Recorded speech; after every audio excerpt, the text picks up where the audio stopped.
They call him the blind painter. He was an old man in his early 70s and he lived in a small house on the edge of town. He was an acclaimed artist, but he had been completely blind since the day he was born. Despite his disability, he had painted some of the greatest works of art anyone had ever seen. People came from far and wide to have their portrait done by the blind painter. As long as they paid the requested fee, he would paint a portrait of anyone.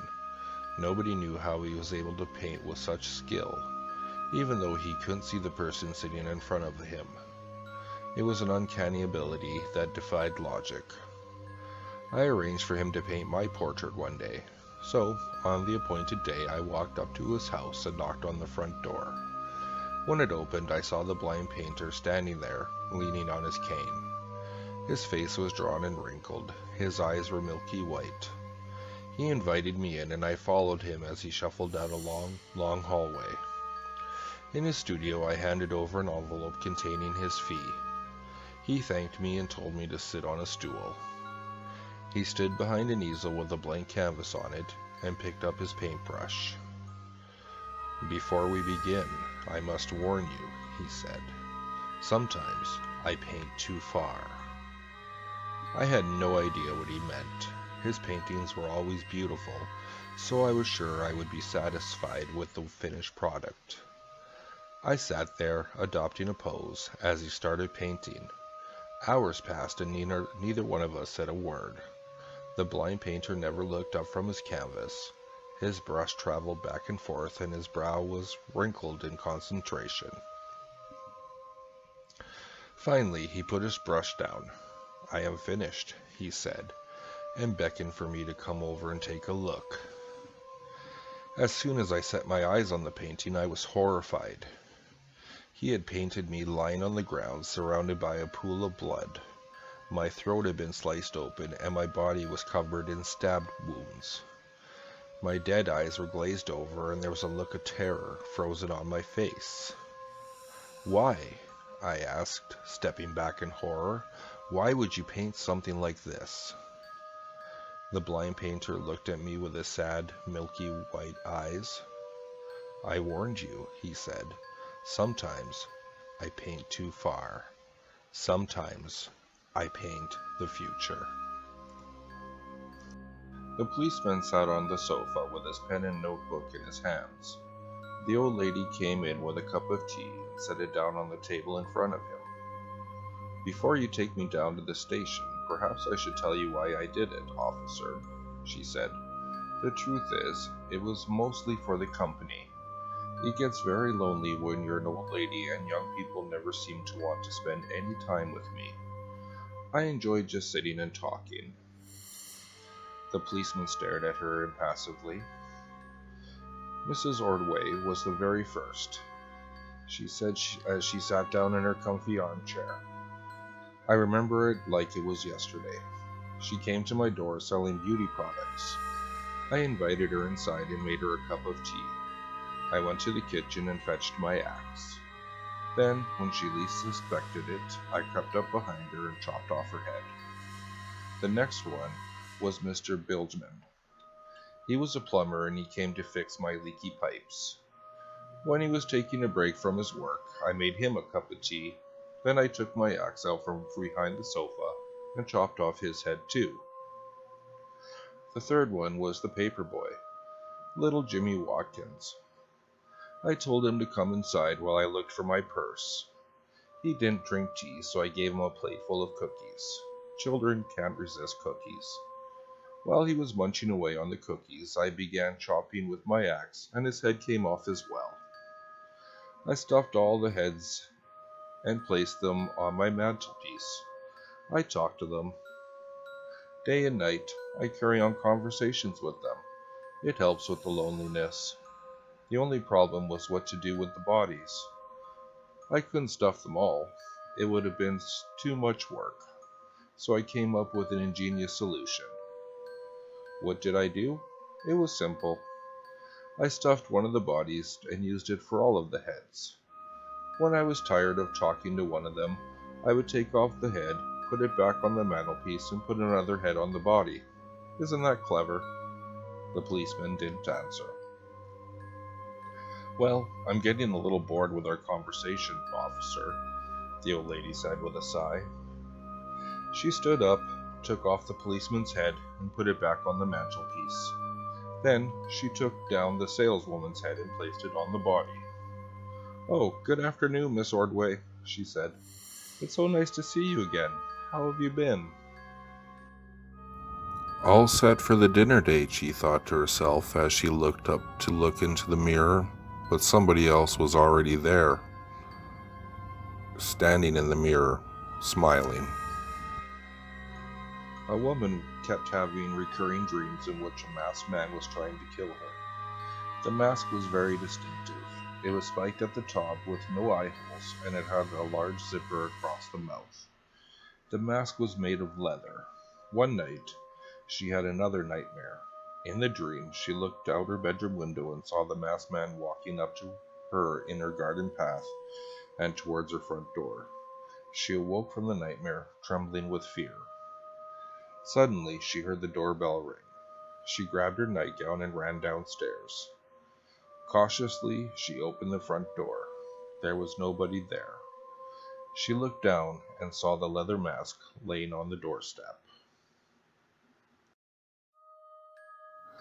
The night went slowly with my dad gone for work. I stayed up and waited for his return. As I lay there in bed, I heard the door creak open. I ran to greet my father and gave him a huge hug. His body felt stiff and his face looked pale. He must have just been tired from work. He turned around and walked into his room. As I walked back to my bed, I got a text from my dad. I checked and my body went numb when I read, "I'm working a little bit later tonight, sweetie. I'll be home in a few hours." Well, who did I just hug? Gabriel Fisher spent the evening in the pub with his dog Trotty by his side.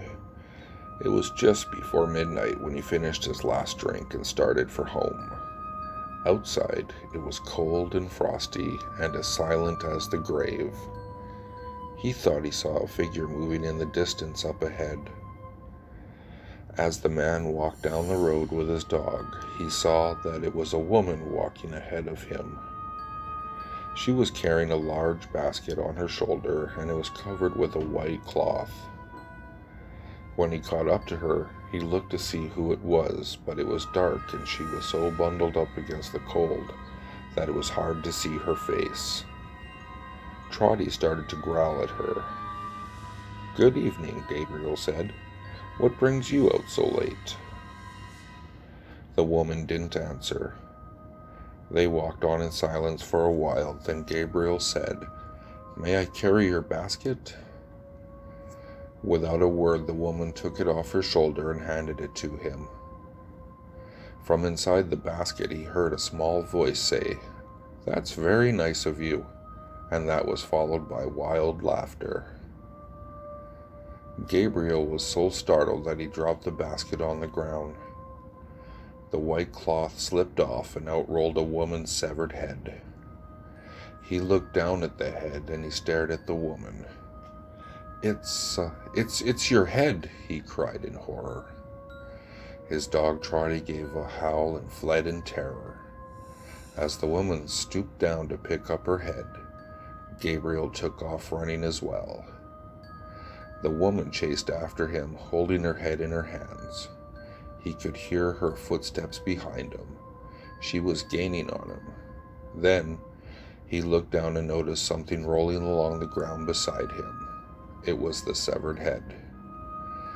With a ghastly laugh, the head rolled up in front of him, trying to trip him up. Gabriel managed to jump over it. He could hear the slap, slap, slap of running footsteps behind him. Then the head sprang into the air and sank its teeth into his ankle. Gabriel screamed with pain and shook the head off. He tried to run faster, but the woman's body and her head stayed right on his tail. The head sprang into the air again and bit into his other leg. He let out another scream and kicked the head away. Just then, Gabriel came to a small stream. With a mighty effort, he leaped across it and kept running, not daring to look back until he got home. His dog Trotty was waiting at the house when he returned. Gabriel looked back into the darkness, but the headless woman and her severed head were gone. A young man and his wife were on a trip to visit his mother. Usually they arrive in time for supper. They had gotten a late start, and now it was getting dark. They decided to look for a place to stay overnight and go on in the morning. Just off the road, they saw a small house in the woods. Maybe they rent rooms, the wife said, so they stopped to ask. An elderly man and woman came to the door.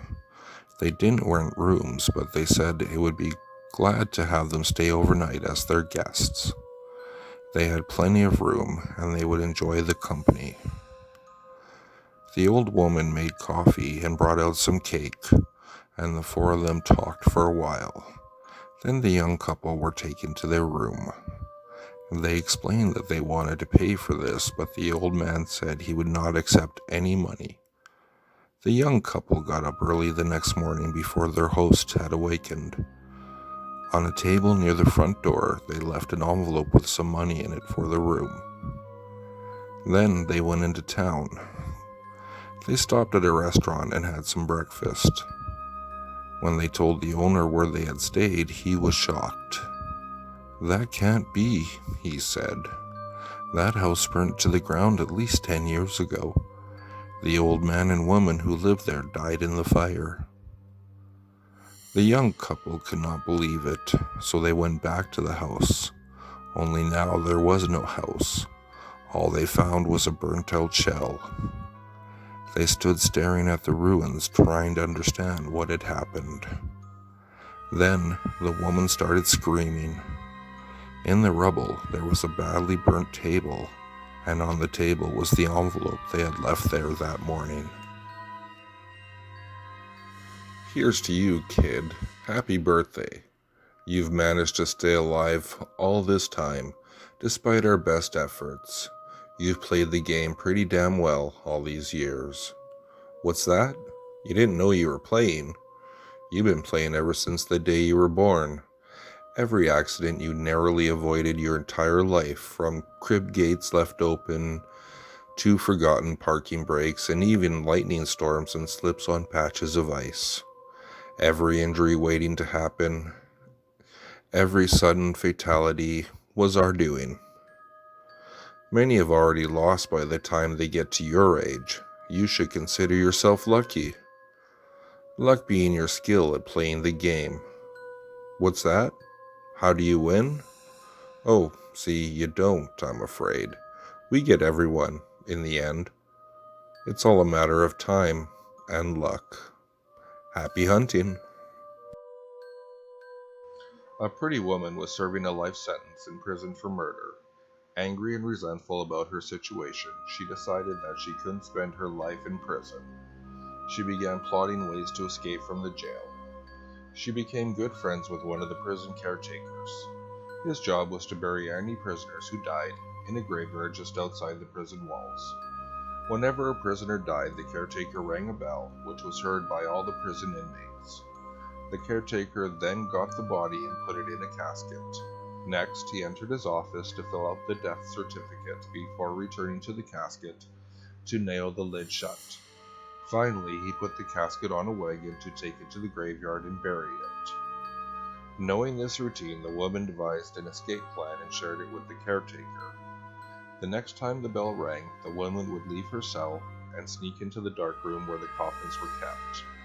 She would slip into the coffin with the dead body while the caretaker was filling out the death certificate. When the caretaker returned, he would nail the lid shut and take the coffin outside the prison with the woman in the coffin along with the dead body. He would then bury the coffin. The women knew there would be enough air for her to breathe until later in the evening, when the caretaker would return to the graveyard under cover of darkness, dig up the coffin, and set her free. The caretaker was reluctant to go along with this plan, but since he and the woman had become good friends over the years, he agreed to do it. The woman waited several weeks for one of the other prison inmates to die. One night, she was asleep in her cell when she heard the death bell ringing. She got up, picked the lock of her cell, and slowly walked down the hallway. She was nearly caught a couple times. Her heart was beating fast. She opened the door to the darkened room where the coffins were kept. Quietly, in the dark, she found the coffin that contained the dead body, carefully climbed into it, and pulled the lid shut to wait for the caretaker to come and nail the lid down. Soon she heard footsteps and the pounding of the hammer and nails. Even though she was very uncomfortable in the coffin with the dead body beneath her, she knew that with each nail she was one step closer to freedom. The coffin was lifted onto the wagon and taken outside to the graveyard. She could feel the coffin being lowered into the ground. She didn't make a sound as the coffin hit the bottom of the grave with a thud. Finally, she heard the dirt dropping on top of the wooden coffin, and she knew that it was only a matter of time until she would be free at last. After several minutes of absolute silence, she began to chuckle to herself quietly. Feeling curious, she decided to light a match to find out the identity of the dead prisoner beside her. To her horror, she discovered that she was laying on top of the dead caretaker. Last night, as I was sitting in my living room and watching a little bit of TV before bed, I heard a strange noise. It was a slow, drawn-out scraping across hardwood floor. Confused, I searched for the source of the sound, and I found it immediately. Someone had slipped a small folded note under the door. What the? More curious than anything, I approached the note slowly. I knelt down cautiously and picked it up, the strange piece of paper. On it were only 5 words, scrawled out in a crude, messy fashion. "Get out. He is coming," the note read. I didn't pause to consider the meaning of the note. However, as I immediately realized there was something very, very wrong with this situation. The note had come from under the closet door. You are sleeping soundly in bed when suddenly you are awakened by the sound of a bell jingling. You realize it's the bell on your cat's collar. The jingling stops, so you lay back down and go back to sleep. You're just about to fall asleep when you hear the jingling again. You get out of bed annoyed and begin to walk down the hall to get your cat and put him in bed with you so you can sleep. You stop halfway down the hall and gently clap your hands. "Here, kitty, kitty, come here, come on, kitty," you call out to him, but he doesn't come and the jingling continues. You're about to call out again when you remember that your cat passed away over 3 weeks ago. All of a sudden you see a small object fly from the darkness in front of you, and it lands in front of your feet. You look down and you see your cat's collar. A man had passed away and his wife went to the funeral parlor to see her husband's corpse. When she saw him laying in the coffin in a blue suit, she started crying. The undertaker felt sorry for her and asked if there was anything he could do. The woman said that when her husband was alive, he always wore a brown suit. The undertaker had put the wrong suit on the wrong corpse. The undertaker apologized to the woman and said he would rectify the mistake immediately. The woman sat down on the sofa in the waiting room while the undertaker went into the back room. A few minutes later, he came out and told her that he had finished. When she went into the back room, she saw that her husband was laid out peacefully in the coffin, wearing his favorite brown suit. "Now he looks like just the way he did when he was alive," she said. "But, well, how did you change it so quickly?" "It was no trouble," said the undertaker. "I accidentally put your husband's suit on another corpse, so I just switched the heads." Mummy told me to never open the basement door. One day, I heard a strange whining noise. It sounded like it was coming from the basement. I wanted to see what was making the noise down there. It sounded like a puppy whining. I always wanted a puppy. So I opened the basement door and tiptoed down the stairs. All I wanted to do was take a little peek at the puppy. I wanted to see how cute he was. But there was no puppy. Mummy came and dragged me back upstairs. She was angry. She yelled at me, she scolded me, and she told me never ever go down in that basement again. Mummy had a look in her eyes that scared me. I started to cry. I was afraid to ask her why there was a boy in the basement. I was afraid to ask her why he was making that whining noise. I was afraid to ask her why he had no hands, and he had no feet either.